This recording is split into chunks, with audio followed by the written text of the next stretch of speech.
Thank you, Father. So, as Father mentioned, my name is Cara. I've actually grown up in Orange County my whole life. I went to mission school for K through 8, and then I went to Santa Margarita for high school. I left California briefly to go to Franciscan University, so I lived in Ohio for 4 years. And the year that I graduated was the same year that Serra opened, and I was hired as the first theology teacher. And I'm actually in my 18th year at Serra, which when I say that makes me feel super old. But I have transitioned out of the classroom, and now I'm on staff at Serra as a therapist. And I also work in a private practice. My niche, my specialty is really with adolescents and with their parents. So if I talk a lot about teens, that's why. I am really excited to be here and to serve your community. My children go to St. Cecilia's in Tustin. We actually live in Irvine, and we are 1 block away from the evacuation area. So the last 48 hours have been kind of crazy. Are we gonna have to leave? Are we not? Thank God that we have not had to leave yet. But yesterday we definitely kind of packed some bags in case that happened. But needless to say, there's a lot going on. And I think yesterday I was speaking with my husband, I was like, man, 2020, there's so much that has happened in this year. And I'm really excited about that topic for tonight of fear, frustration, faith, and family in the pandemic. And I really want to talk about ways that we can kind of empower our families to make the most of this time, and maybe some tips and tricks to make it a little bit easier. Okay, can we go to the next slide, please? So I saw this meme online yesterday. 2020 is a unique leap year. It has 29 days in February, 300 days in March, and 5 years in April. And when I saw it, I started laughing because when I think back to March, when the pandemic first hit, and thinking about picking up my kids from school and then just not going back, it seems like it was a long time ago, but really it was only 7 months ago. If a woman had gotten pregnant right when pandemic hit, her baby still wouldn't have been born yet. It's kind of crazy, but when I think back on it, it feels like it was a lifetime ago. And I think because so much has happened in a short amount of time, that's why it feels so long. So I want to talk about some of the things that have happened in just the 7 months of pandemic. Okay, next slide. So fear. If I were to poll people and say, when you hear the word 2020, what comes to mind? It'd be really fascinating to hear people's responses. And I'm sure we'd get a ton of colorful responses maybe. But I definitely think fear would be on the list. And I think there's been a lot of things happening that have been frightening and have caused fear. Obviously COVID, we have a fear for our health. And maybe not just for our health, but for our loved ones. I have a 97-year-old grandmother, and I have been worried about her health. Or even just young ones or people with, pre-existing conditions. We're afraid for our physical safety. And so COVID hit in March, and then we fast forward to July, and we saw just an insurgence of social unrest. Where we were seeing protests, which some of them were peaceful and were sparking really good conversations about how do I love my neighbor. But then some things turned into riots and looting. And I remember we were watching the news one night and they were covering some of these riots happening. And so I have 3 children, as Father mentioned. The oldest 2 are 9 and 8. They're in 3rd grade and 2nd grade. And they were watching it and they were kind of like, what's happening? And my husband and I are how do we explain this to a 9-year-old, or how do I even wrap my head around it? And I think living in Orange County, I've always felt like it's a really safe area, which I think it is, but there was a bunch of police presence. I live right by the Tustin Marketplace, and there was a bunch of police presence because they were concerned that there were gonna be riots and looting. So we felt unsafe. On top of that, 2020 is an election year, and I think next Tuesday, who knows what's going to happen? And that makes us feel uncertain, we don't know what's going to happen in our country. And then on top of that, we've had a lot of natural disasters, hearing of hurricanes on the East Coast. And then in California, multiple fires, we're literally, experiencing it right now. Okay.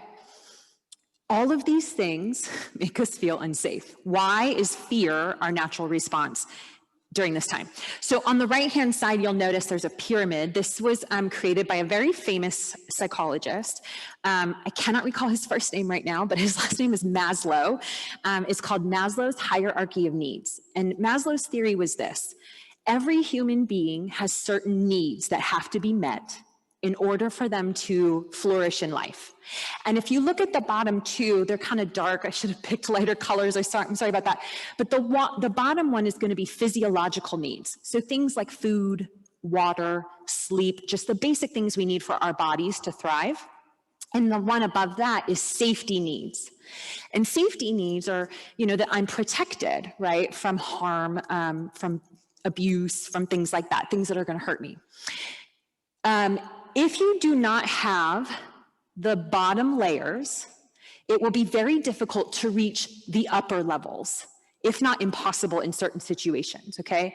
And the upper levels are going to go into areas of relationships, self-esteem, and then what he called self-actualization. And really what self-actualization is really a person kind of reaching their full potential. I love that quote of St. Catherine when she said, "Be who God created you to be, and you will set the world on fire." I think Maslow's hierarchy of needs is we got to reach to get to that be who God is calling you to be, that self-actualization. You have to get the 4 other layers met. Well, in 2020, the bottom 2 layers have been threatened for us, where we had worry about, can we meet our physiological needs? Like, I remember as soon as COVID hit, I went to the grocery store and they had no toilet paper and they were running out of certain food items. And my husband and I were like, oh my gosh, what are we going to do about this? And then the next level, safety, whether it was due to COVID or the social unrest or the election year or natural disasters, those 2 levels have been difficult for us to meet. And so when those 2 levels are in danger or in threat of not being fulfilled, we feel fear. And when people are in fear, we struggle and we see a shift in our mental health. Can we go to the next slide, please? What is really fascinating of what we've seen since COVID hit is this huge shift in overall mental health and well-being. So the CDC every quarter will poll the American people about their mental health. Just how are you doing in your life? They'll ask about your overall well-being, life satisfaction. Do you struggle with feelings of anxiety or depression? And they would do this every quarter. So in July of 2019, the CDC found that a little over 9% of US adults ages 18 and older struggle with anxiety, which is kind of makes sense, a little under 10% of the population. So in 2020, March, COVID hits, the CDC decided to start polling people monthly instead of quarterly to see what happened. In July of 2020, they polled the American people over age 18, and they found that 36% of US adults were struggling with anxiety. That is a quadrupling of mental health concerns. And the CDC, I think it started these conversations in the mental health community and in my field of, if we're quadrupling these concerns, what do we need to do to serve the people better? They dug further into the data, and this is really fascinating. They found that the older a person was, the lower their mental health concerns were. And I think it kind of makes sense, the older a person is, they're more established in their life, they have a deeper sense of purpose, they might have a faith tradition that they ascribe to, they have a strong support system, and really age brings wisdom and a perspective of we can get through this, So the older you are, the less mental health concerns you have. The opposite is true. The younger the age, the higher the mental health concerns. The CDC did not poll people under 18 because they're minors, but they theorize that when your age goes down, your mental health concern goes up. It's our teens and children that are suffering the most right now with mental health concerns. And working in a high school, working with teens, it's absolutely true. I cannot tell you, just the numbers are off the charts of how many kids are coming into my office, into my private practice because they're struggling right now. I think it's important for us to understand this data for ourselves, but especially for the youth, to recognize that they really are struggling. And really that idea of fear and the safety concerns, that's really kind of feeding it. Okay, next slide, please. When I think of frustration, that dog's face, I feel like kind of adequately summarizes what we feel in 2020. Our whole lives have shifted, everything. The way that we work, the way that we learn, the way that we play, the way that we celebrate, and the way that we remember. Some people have been working from home. Some people have been furloughed. Some people have lost their jobs. Some people, their businesses have closed. It has completely altered kind of the landscape of how we work. My husband and I were both, when the pandemic hit in March, we were both working at home. And we have 2 children that are in school, and then we have a 2-year-old. And it was a crazy dynamic in my house to even find a space, like, of my husband needed to be on a Zoom call, and my kids had Zoom calls, and I had Zoom calls, and it was just kind of crazy, you know. My neighbor, she works for Blizzard. It's a big video game company. And she was saying that a lot of the people that work for the company are now kind of moving out of state because they're all going to work remotely. It's really changing the landscape, I think, of how we work. And in some ways it's good, but there's also a downside to that, you know, and I think many things in life have both up and downside. But I think there's frustration because the way that we learn has changed. A lot of schools are back in person now, but that spring semester of last year was really difficult for students. And I think for schools and for teachers, to be honest, we were scrambling to try and figure out how are we going to educate our young people while keeping them home and safe. And then the new school year started, and again, how are we continuing educating? And there was these questions of, is there going to be a lag in the progress of the students? In terms like, how is that going to affect standardized testing scores? You know, and like at Serra, we invested a lot of time and money into getting new technology. And there's always a learning curve with that. I've had a lot of teachers say like, gosh, even though I'm a veteran teacher, I feel like I'm a first-year teacher. It's been stressful for the students and for the faculty, I think. And there's big conversations long-term, you know, how will the pandemic impact our students' ability to learn? Okay, how we play. You know, I think I had my birthday in April, and for my birthday, I had a Zoom with 3 of my girlfriends. We all had champagne, and I'm like, this is such a weird thing, right? Like, just the way that we interact with each other. I think we're not able to go out, and like my kids, like they want to go out and play with the neighbors, and we can't do that as easily. And I think, you know, like Disneyland's closed and the aquarium's closed, everything's closed. And so it's like, what do we do for recreation? And I'm going to talk a little bit more about this at the end, but, you know, I think a lot of us parents have gone the route of electronics, like, oh, we can play video games and we can Zoom and things like that. But more screen time is not going to be the answer long term. But there's been the changes to the way that we play. The way that we celebrate, I kind of talked about that a little bit, about birthday parties. And I think that my son, his birthday was in July, and I was like, hey, do you want to do like a drive-by birthday? And he was like, why? Like, people are just going to drive by and honk. Like, what's the point of that, you know? And he kind of had a point, you know, that the ways that we celebrate have completely shifted. And I think the way that we have received sacraments, right? Sacraments have been delayed.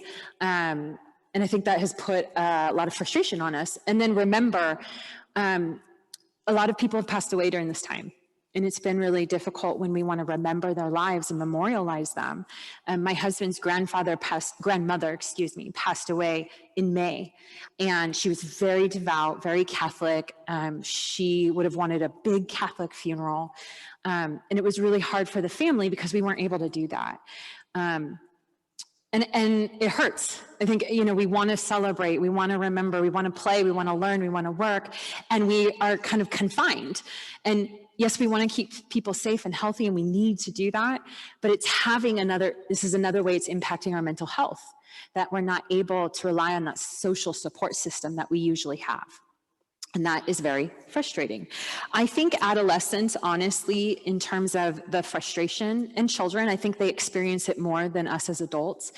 adolescence is a time where peer relations are so important. It's really where they practice relationship skills, and they're not able to do that in person. And even with a mask on, it's hard because you can't see someone's facial expressions. Like I find myself, I'll be walking down the hall and I'm always smiling, but nobody can see that because I have a mask on. You can kind of see it in the eyes a little bit, but it's been really taxing, really frustrating, and something that I did not expect.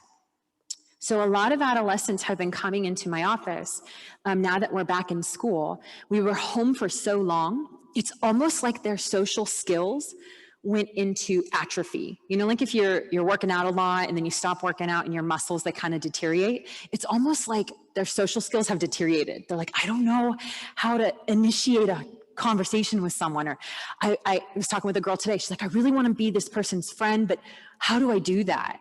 And this girl's an 18-year-old girl. And she has plenty of friends. And I said that to her, I'm like, you have plenty of friends, you know how to do this. And she's like, I feel like I forgot.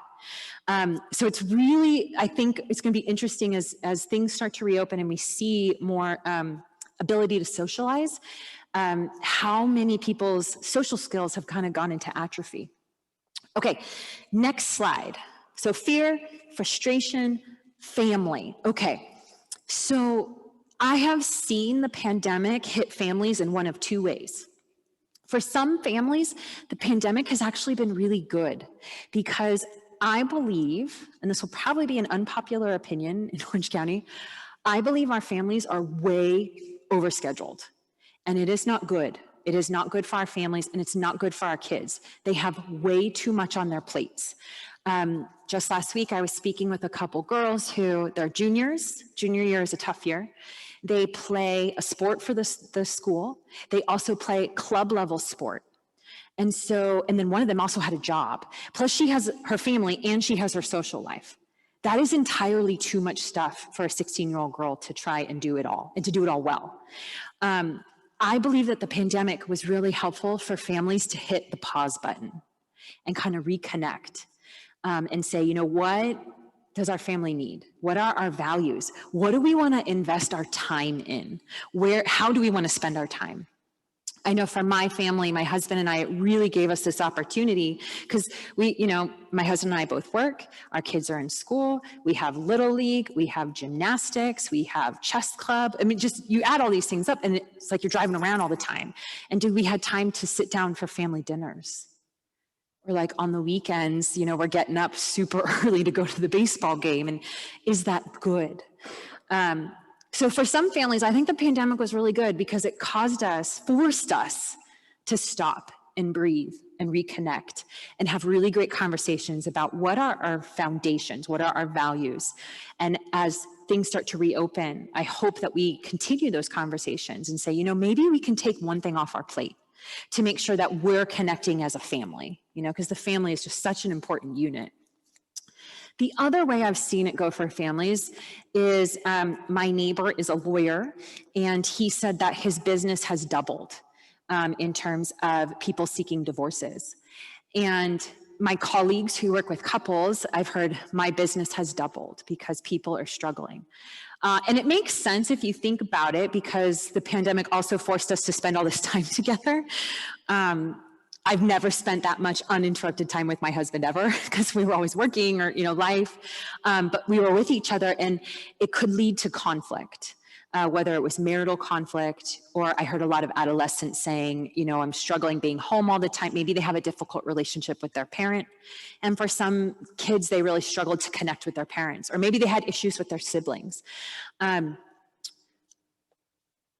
And I think that for each family, it's individual. We can't predict how it was going to go. But I think it's comforting to know that it wasn't easy for everybody, and what are those resources we can avail ourselves to that can help us if we're going down that path of conflict and struggle. Okay, in regards to faith, if we go to the next slide. Faith, honestly, I feel like kind of went two ways too, like the family. We had limited access to the church and to the sacraments, which as Catholics, we are a sacramental people. I just had a girl today who shared with me, she got baptized recently over the weekend, and she was telling me about it and the joy on her face. And she actually had a video of her baptism, and it was really beautiful. And she was talking about how joyful she was and how she really felt so close to the Lord. Not having the sacraments, I think, for us as a Catholic people was really challenging. And I know we're starting to reopen. Father, right before this, was talking about when do we get to be in-person masses inside the church. We're just connected to our church. We're connected to our sacraments, which is so beautiful, such a beautiful part of our faith. And that was challenging. And I talked to a lot of people who said they felt like their faith was kind of dwindling because they didn't have access to that grace. I also think, though, the pandemic gave us the chance to a new opportunity to encounter our faith in a different way, maybe learn a different way to pray. I know in my family, when we were watching Mass online, we would watch it and then we would pause it, like after the readings. We'd listen to the homily and we'd pause it and we'd say, okay, what does everyone think? What in that first reading really stuck out to you? My kids made the connection that usually there's a theme in the first reading, the second reading, and the gospel. Which I was so excited for them to kind of see that connection on their own. The Holy Father did a unique blessing, the Ubi et Orbi papal blessing, which was just rare in our lifetime. And I remember watching that with my kids, and it was such a profound moment to feel the universal church come together, during a difficult time. But I think it depends on how we took advantage of the opportunities to grow in our faith. And I know for some people, maybe they didn't know how to take advantage of those opportunities. We're kind of so accustomed, we come to church and we go to Mass. But I think the pandemic, much like with our families, gave us this opportunity to grow in our faith. One thing that I did with my kids, I love the Easter Vigil. It's one of my favorite liturgies of the whole year. And because I have young children, I always would feel stress about bringing them to the Easter Vigil because it's a pretty long service. But we actually watched the Easter Vigil. It was Holy Trinity's Easter Vigil that we watched. And it was cool to explain the different symbolisms and elements of it to my children. I felt like that was a good opportunity to help form my kids' faith in any way. Okay, if we could go to the next slide, please. So, fear, frustration, faith, and family. It's all been affected by the pandemic. I think it's helpful when we can talk about, okay, this is where we are, or we can learn new data. But the next question should always be, okay, what do I do now, right? Like if I don't have action steps, I'm kind of just talking for the sake of talking, right? So I have 4 tips that I'm going to share with you. They don't necessarily go in any order per se, but I think there are 4 ways, active ways that we can try and support ourselves and our families during the pandemic. Okay, the first one is, we need to make our kids, tweens and teens, feel safe. I think this is true for ourselves too, and for our spouses, for our friends. We want to make everybody feel safe, but especially our youth, because I think they are the ones that are struggling the most. We want them to feel safe both physically and emotionally. And what I mean by that is physically, we want them to understand, the precautions that are in place, right? And the wearing a mask and hand washing and, everybody's tracking the data, making sure that we're keeping low on cases. And even just like the survival rate of young people is really, really high if they were to contract COVID. We want to educate them about that. And obviously you have to do it in an age appropriate way. Like my 2.5-year-old doesn't understand that, but my 9-year-old for sure does. So we want them to feel safe physically. And then emotionally, we want to make sure that they feel safe, seen, and soothed. When a kid feels safe, seen, and soothed, they have a strong, secure attachment, and their mental health is going to have a strong foundation. So even if you have fear and frustration, pandemic, COVID, all these things, they come back to that secure attachment of feeling safe, seen, and soothed. Well, how do you do that? How do you make a young person feel safe, seen, and soothed? A couple things. You want to regularly check in with your young person. How are you doing? How was your day? And you want to ask really open-ended questions to get them talking. If they say, oh, how was your day? It was fine. Like my son will always say that. I'm like, so then I go a little bit deeper. Okay, tell me one thing that happened today that made you smile. Tell me one thing that happened today that made you mad. Tell me one thing today that was a challenge you had a really hard time with. You kind of have to elicit out of them a little bit. But when you phrase questions that way, you're kind of structuring a conversation. And my children now, they know they get in the car and they're like, okay, mom's going to ask us what made me smile, what made me laugh, what made me mad, what was I struggling with, right? And you can do it in the car, you could do it at dinner time, but you want to be checking in. And you want to show to your kid that you're paying attention, that you see your kid, right? And you hear them. And you want to validate their concerns and their struggles. I think as parents, we immediately go into problem solving mode, right? So a kid will say, I'm having this problem. Well, you should try this.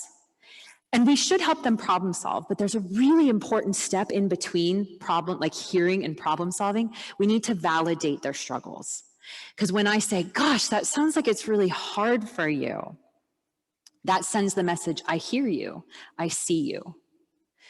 Or if they're crying or they're angry, gosh, that makes you really angry. Just that simple reflection of their emotion makes them feel seen. And then you go into the soothing aspect. How can I help you calm down, right? And you can go into problem solving. You can say, gosh, you are really upset. Why don't we do something that's going to help you calm down?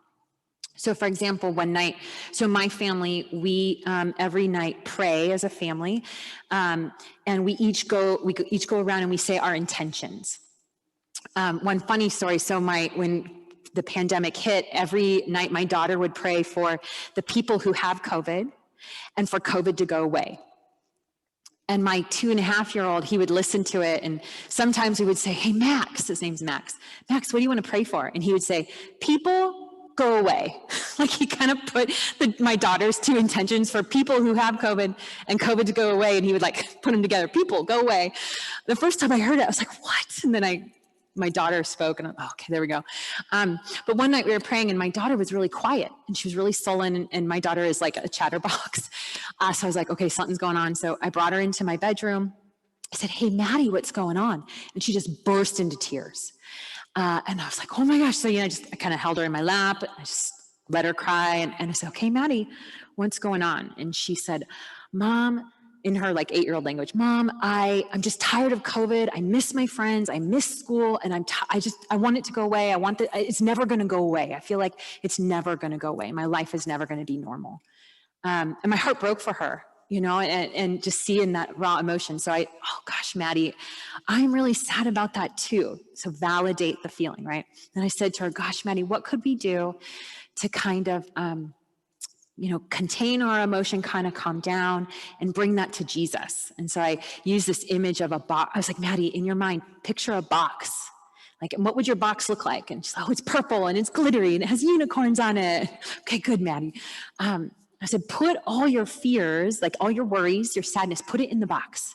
And we're going to wrap that box, put a pretty bow on it, and we're going to give it to Jesus. She said, okay, Mom. So we pictured our boxes. I told her what my box looked like. And we took that box and we gave it, and we said a little prayer, gave it to Jesus. I said, okay, Maddie, we're going to go to sleep. And the next morning I checked in. We're like, Maddie, how you doing? She's like, I was a little upset, but I put my feelings in the box and I'm going to give them to Jesus. It was like a really simple kind of containing our emotions and something to do. Because when we struggle, we want something to do. We can't fix COVID. Like I can't go out and do something that's going to make it go away, right? I can do things to protect myself and my family, but I can't make it go away. So we got to help our kids struggle with that, and say, okay, I can't make this go away, but what can I do to contain my emotions, to calm myself down, to bring in prayer, to bring in our faith, and trust that God has a plan. So we want to help them feel safe, seen, and soothed. And I think also in our families, for our partners and for older kids, making sure that they feel safe, seen, and soothed. Okay. The second thing is we want to be creative in our connections. And this has a lot of subpoints. So this really goes to the way that we connect, the way that we celebrate, the way that we remember. I think we've had to be really creative in how do I help adolescents continue to develop relationships, I think when COVID first hit, our answer was, well, let's do lots of Zooms and, video games, because when kids play video games, they can connect on the video games. The problem with that is that screen time, unfortunately, it hinders our ability to form like in real life relationships. And then also it has really negative implications on mental health. When we see someone really struggling with depression, anxiety, especially for young people, they'll want to go on social media, they'll want to go on video games, and it really actually only increases their mental health concerns. So we want to really monitor how much screen time our young people have. And it's true for us as adults too, but the difference between me as an adult and a young person is my brain is fully formed. The brain undergoes massive reconstruction starting at age 12 and is not done till 25. And so if you're talking to someone 24 and younger, their brain is still under reconstruction. And the video games where there's concerns about how too much video games and screen time can actually alter the formation of a healthy brain. So as parents, we really need to be committed to how do I help my child have healthy boundaries around screen times. I think things like having a tech curfew, saying, you know what, we're going to turn in our devices at 10 o'clock and you're not going to have access to your phone. I was speaking with a girl today who she said, yeah, I stay up at night till like 2 or 3 o'clock every morning. And I get up at 7 for school. So what are you doing from, the time you get in bed at 11 till 2 or 3 in the morning? She said, oh, I'm on my phone. That is not going to help that little girl, the lack of sleep and being on her phone that long. So things like a tech curfew, or even during the day, having limits. Okay, you can only have this much time on your cell phone or on your Kindle or your laptop or your video, whatever that is, and modeling that for our kids too. I'm totally guilty of this. Like I'll be on my phone, just in the house, and my 2-year-old would be like, Mom, get off your phone. And I love it because he's holding me accountable to be present to my kids, so I think us as adults can be held accountable too. When you put limits on screens, you're taking something away, so you need to replace it with something else. I think sometimes as parents, we forget that if I'm going to take away this screen, my kid will sit there and be bored and then pester me, Mom, can I go on my screen? Can I go on my screen? Finally, yes, because I'm tired of you asking me, We want to replace the screens with something else. I highly recommend getting outside, going hiking, riding bikes, going for walks. Anything to get fresh air is really good. Playing games, playing card games. My family and I sat down to play Jenga the other night. The kids had a blast, and it was really fun. My husband and I are super competitive, so we kind of turned it into this, competition. All those things, being outside, exercising, and your kid will totally gripe and say, I don't want to do this. Do it with them. Say, come on, we're going to go for a walk. We're going to go ride a bike. We're going to go walk to Yogurt Land, whatever. Let's play Jenga. Let's play cards. My kids, we taught them like new games, like Monopoly and things like that. But doing it with them will encourage them to put down the screen and do something new. And I would also suggest anything that taps into the creative side of the brain. So if you're artistic or reading, that can be really helpful for brain development. In terms of our faith, we've got to find new ways to connect with our faith right now. So I think, doing new ways of prayer. I think if you have young people, I highly recommend doing prayer, nightly prayer, and do intentions. Have each person go around. One thing that I hear from parents of adolescents, when they do that, they actually learn a lot about their kids' friends. They'll say, oh, my friend's dad is struggling with this, or my friend is going through this. It can be a really helpful, insightful way to learn about our young people and what they're struggling with. But also, like, what is your kid worried about? I'm encouraging them, give it to Jesus. I think the scriptures is another really powerful way for us to grow in our faith. A lot of times I'll hear young people say, I pray, but God doesn't speak to me. Like, I don't hear the voice of God. I think that's true for a lot of us. Sometimes we'll pray and I don't hear God's voice. Open the scriptures. It's the word of God. It's the Holy Spirit speaking to us. You could do a little Bible study with your family. You could pick one of the readings from the weekly mass, and read it every night. Hey, what sticks out to you? I think it's a great way for us to grow in our faith. Okay. Let's go to the next slide. Okay, so number 1, we want to feel safe. Number 2, we want to find new ways to connect. Number 3, parenting is one of the hardest jobs in the world. Like, it really is. That or marriage. I can't decide which one's harder. They have their own struggles, right? But parenting especially, regardless if you have little ones, you have tweens, you have teens, or even young adults, parenting is hard. We need to support each other. I saw this meme online the other day. Dear teenagers, your mom may annoy you now, but there was a time you loved her so much, you begged to watch her poop. Remember that, XO parents. I posted it on Facebook and so many parents were like, oh my gosh, that's so true. It's really helpful when we can help each other out. And even if it's just like a, hey, I've been there. Sometimes someone might have a great suggestion for you. You want to figure out who your tribe of people are. I know when I struggle in parenting, I go to my husband. I call my mom.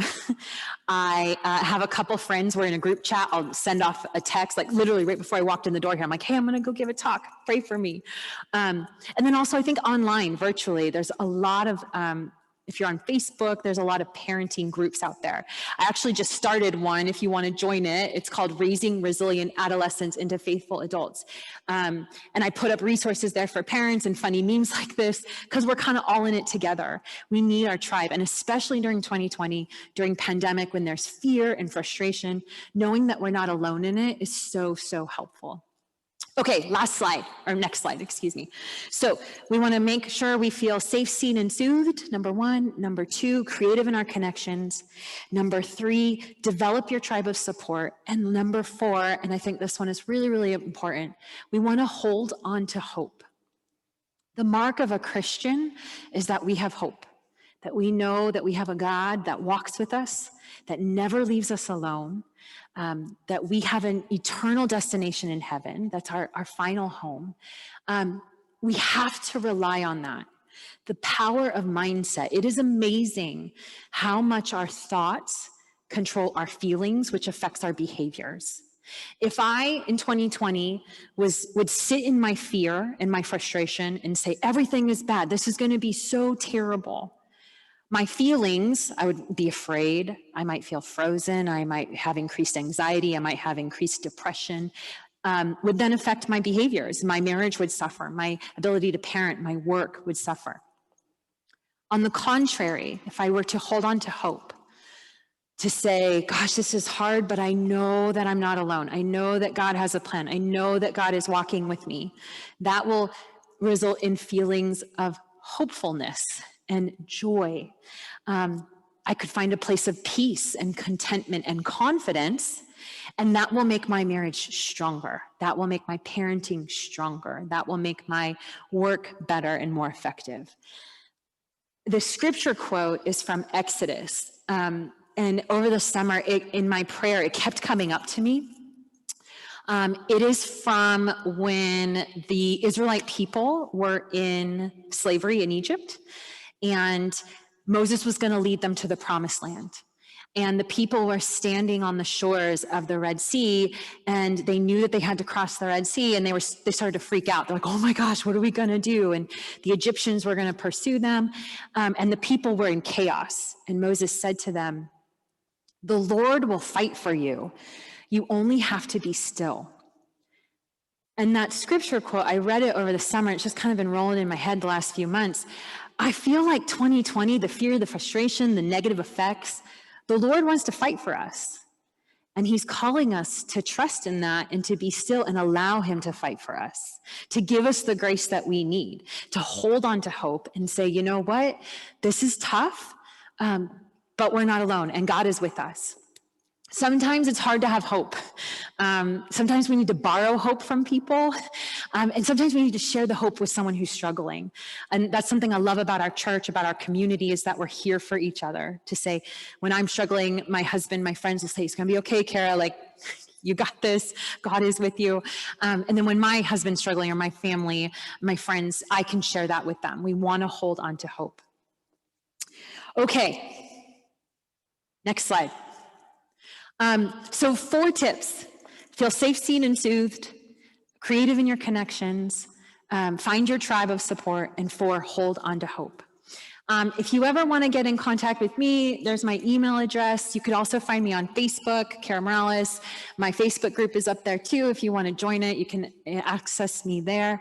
But right now, I want to know, does anyone have any questions?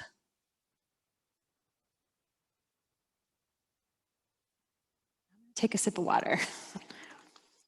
Do we have any questions online?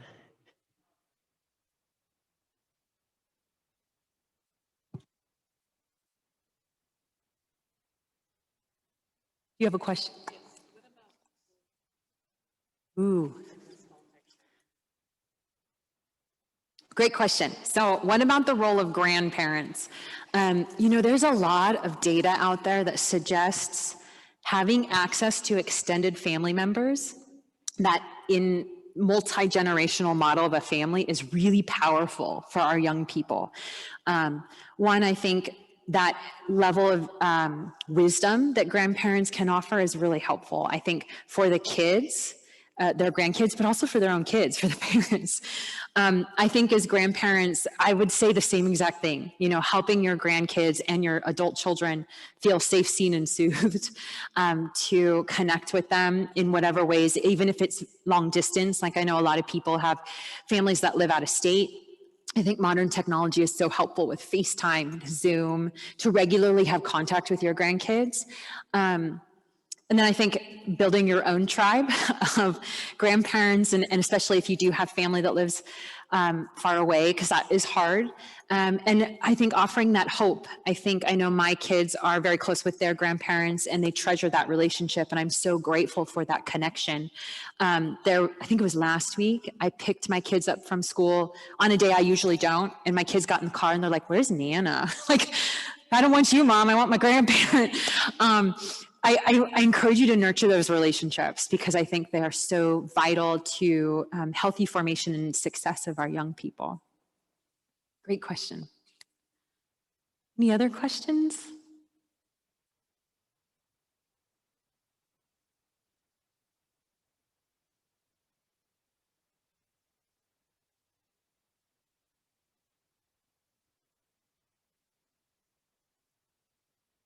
That's a great question.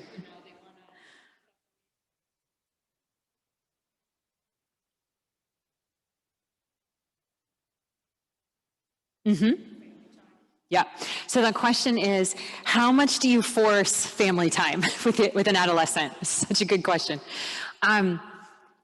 Left to their own devices, adolescents absolutely will just isolate and they just want to be with their peers. And I will say that peer-to-peer interaction is very important, developmentally speaking, in adolescence, and we want to foster that. And parent interaction, family interaction is important too. I would say it's about balance and compromise, you know. Something like, okay, you're going to come down and we're going to have family dinner. The expectation is we're going to have family dinner together. And then we're going to spend 30 minutes after doing whatever. And then you can kind of go to your room or whatever you're going to do.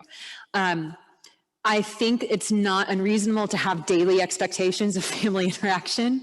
And really as an invitation that we want you to participate in the life of the family, you know.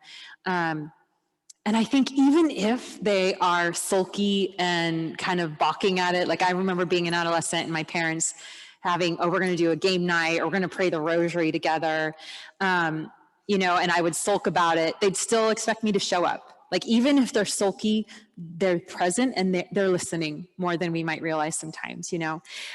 So I wouldn't say like force them to show up and be cheerful and happy, but you know, invite them to at least be present and participate. And I think that's where that balance and compromise comes, is we're going to be together, ask them questions, ask them to play, whatever it is that you're doing. And then also say, okay, like I want to make sure you get time with your friends, or if you want to go upstairs and play video games or whatever.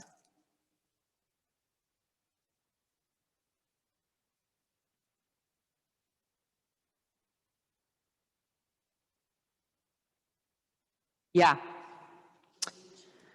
Yeah, that's a really great question. So the question is, what is kind of recommended timing for screens? So this is really fascinating. The American Pediatric Association, they used to say 2 hours. That 2 hours was the limit. They have recently changed that they actually don't give a time limit anymore.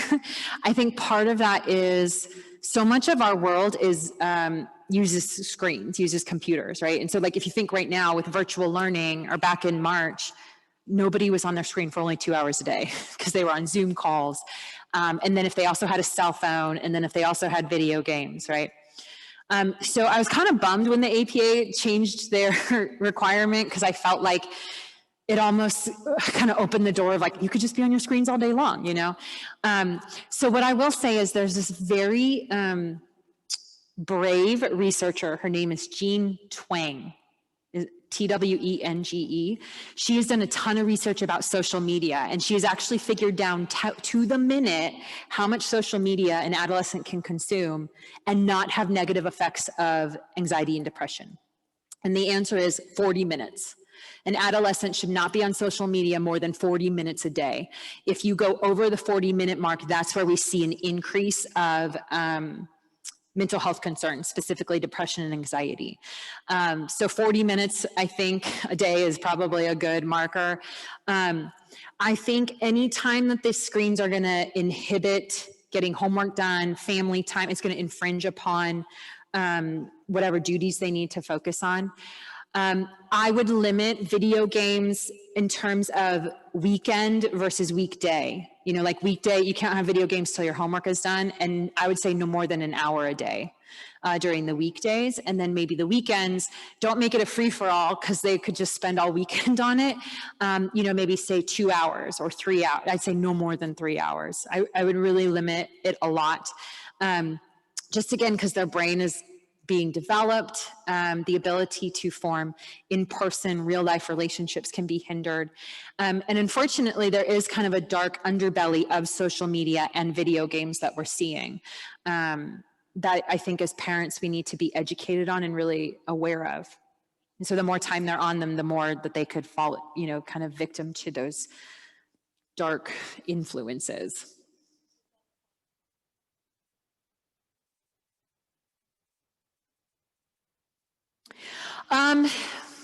It could. I think, so the question was, you know, what about YouTube, games, and messaging? I think there's less negative influence in games. In turn, you know, like social media, I think can affect a person's self-esteem. They're constantly comparing themselves to other people. They have FOMO, fear of missing out. Oh, look at all those fun things those people are doing. My life is terrible. They're comparing it, and then that leads to sadness, right, or anxiety. With just games on your cell phone or something, you know, you're playing like Sudoku or something like that. I'm not too concerned about that. In terms of messaging, you know, I'd say it depends on the type of messaging. So like Snapchat messaging, that Snapchat is an app where you send something and it disappears after the person looks at it.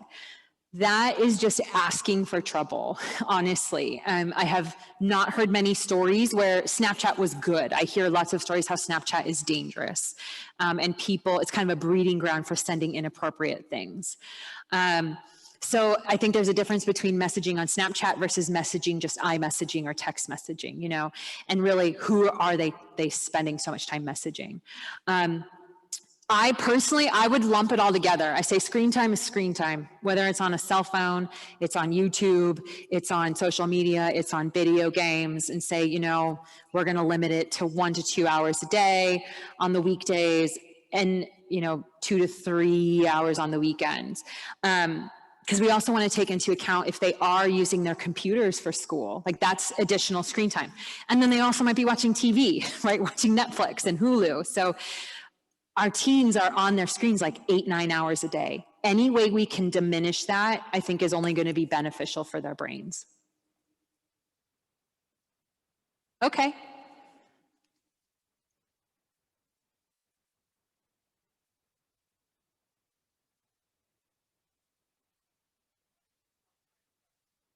Great question. So the question is, one thing that causes their son anxiety is when people don't follow COVID-19 guidelines. What can I do? So I will say, you know, the wearing, at least what I'm seeing in the high school, the wearing the masks is not a huge issue. What the issue is social distancing. And I think it was hard for our young people, and even I struggle with this a little bit. We've been apart for so long, we see people and we want to like congregate together, right? And like, I want to give you a hug, or just even at the lunch tables, how do you sit 6 feet apart, you know? So what do we do? I think, one, I would encourage your own son, you know, to make sure that he's following those protocols. If you have really big concerns from like, is the school following protocols, you could reach out to the school and say, hey, like my kid is worried about this. You could start with maybe their counselor. email their counselor and just say, hey, my son has a lot of anxiety about the COVID-19 protocols and people not following it. Ask, what is the school doing to enforce that? And I think really kind of educating your son on, what do you do if someone takes their mask off and you feel really uncomfortable, or they're not social distancing? I know a lot of times the young people, they'll feel weird if their friend's not social distancing and they don't know how to speak up. And you can kind of role play that interaction with your young person and say, okay, let's pretend your friend takes their mask off. What would you do? Do you want to simply just, I got to go to the bathroom and walk away? Or do you want to say to your friend, hey, you need to wear your mask? Or, hey, do you mind, scooting your chair a little bit? Because I want to make sure we're 6 feet apart. I think in many situations, role playing with our, practicing those social interactions with our adolescents is really helpful and important for them to learn how to navigate these potentially difficult situations. Good? Awesome.